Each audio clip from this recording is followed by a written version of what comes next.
ಜೀವನದಲ್ಲಿ ಅದೇನೋ ಸಾಧಿಸಬೇಕೆನ್ನುವ ಹಂಬಲ ಇದ್ದರೂ ಕೂಡ ಕೆಲವೊಮ್ಮೆ ನಮಗೆ ಕಷ್ಟವಾಗುತ್ತದೆ.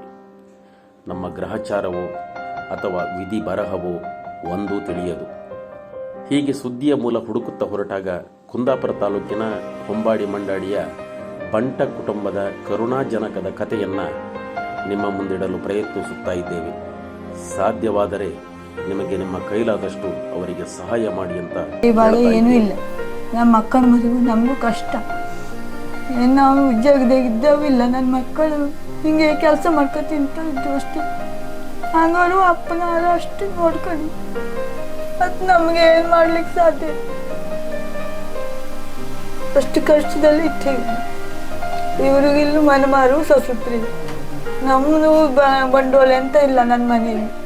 ಅವ್ರ ಕಷ್ಟ ಅಲ್ಲ ಅವರಿಗೆ, ನಮ್ಮ ಕಷ್ಟ ಇಲ್ಲ. ನಮಗೇನು ಗೊತ್ತಿಲ್ಲ.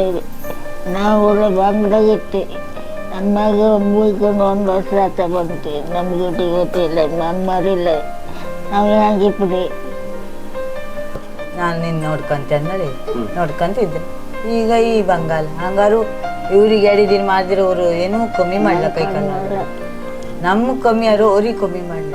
ಎತ್ತ ಹಬ್ಬಿಗೆ ಮಾಡಿ ಸಂಸಾರಕ್ಕೂ ಅಷ್ಟೇ. ಏನು ಅವ್ರಿಗೆ ಇದು ಮಟ್ಟಿಗೆ ಏನು ಕಮ್ಮಿ ಮಾಡಿ. ಈಗ ಹಾಸ್ಪಿಟ್ಲ್ ಖರ್ಚೆಲ್ಲ ಹೇಗೆ ಇದು ಮಾಡ್ತಿದ್ರಿ? ಈಗ ಹಿಂಗೆ ಗಾಡಿ ಬೇಡಿ ಮತ್ತೆ ಅವ್ರಿಗೆ ಒಂದು ಆಯುಷ್ಮಾನ್ ಇಂದ ಅಲ್ಲಿಗೆ ಆಪರೇಷನ್ಗೆಲ್ಲ ನಮ್ಮ ಹತ್ರ ಏನಿಲ್ಲ ಅಣ್ಣ. ಅದು ಅವ್ರ ಆಯುಷ್ಮಾನ್ ಇಂದೇ ಪಾಸ್ ಮಾಡೋದು. ಈಗ ಹಂಗೆ ಬೇರೆ ನಾವಲ್ಲೆಲ್ಲ ಭಟ್ರ ಬೈಂದೂರು ಸೈಡಿನಾರ ಒಬ್ರಲ್ಲಿ ಮನೆ ಮಾಡ್ಕೊಂಡು ನಮ್ಮ ಮನೆ ಹತ್ರ ಅವ್ರನ್ನೆಲ್ಲ ದಮ್ಮ ಹಾಕಿ ಜೀವ ಕಾಪಾಡ್ಕೊಳ್ಳ. ಆದಷ್ಟು ನನ್ನ ಮನೆಯವರು ಸಾಯೋ ಹೆಲ್ಪ್ ಮಾಡಿರೋರ್ನೆಲ್ಲ ಹೇಳಿದ್ದಲ್ಲ. ಹಂಗ ಈಗ ಮಂಗಳೂರಿಗೆ ಅದೇ ಮತ್ತೆ ಪುನಃ ಆಯುಷ್ಮಾನಿಂದ ಇದು ಮಾಡೋಕೆ ಅವರು ಒಂಚೂರು ನಮ್ಗೆ ಸಹಾಯ ಮಾಡೋಕೆ ಇತ್ತಿತ್ಲೆ. ಅವ್ರು ಮಂಗಳೂರಿಗೆ ವಾಪಸ್ ಮಣಿಪಾಲ್ ನನ್ನ ಮಕ್ಕಳ ಕೈ ಬಾಯಿಗಿದ್ದದ್ದು ಅವರು ಮತ್ತೆ ಹಿಂಗೆ ಬೇಡಿ ಕಾಡಿ ಎಲ್ಲ ಹೋಯ್ತು.